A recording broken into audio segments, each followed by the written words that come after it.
guys, welcome to my vlog. At magandang araw sa ating lahat. Ako si John Michael G. Fuentes. At ngayon, ibabahagi ko sa inyo ang 10 hindi pangkaraniwang salitang Pilipino kasama ang kanyang halimbawa ng pangungusap.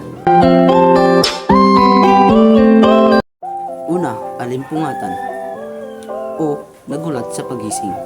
Halimbawa, nalimpungatan ako sa ingay ng ulan.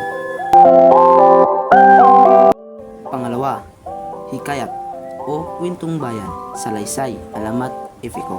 Halimbawa, ang hikayat ni Prinsipe Batugan ay isa sa pinakamahalagang epiko sa panitikan Pilipino. Pangatlo, limbag o lathala, imprinta, panlimbag. Halimbawa, ang bagong limbag ay pahayagan ay agad na sold out sa palengke. Pang-apat, dampol o sukat, takal, dami. Halimbawa, bumili si Mang Juan ng isang dampol ng bigas para sa pista. Pang-lima, dagok o hampas, bugso, pagsubok, dagasa.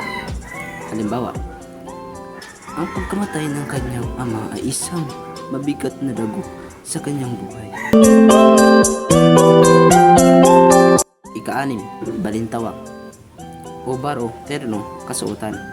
Halimbawa, nakasuot na makulay na balintawak ang mga kalahok sa parada. Pang-pito, kumaluskos o kaluskos, lagaslas o langit-ngit. Halimbawa, narinig niya ang kumuruskos ng mga dahon sa labas ng bintana. Pangwalo, paimakas o pamaalam, habilin, pamana. Halimbawa, ang kanyang huling pamipaimakas ay ang mahalin at alagaan ang isa't isa. Pagsiyam, tabon o takip, pantabon, takipan.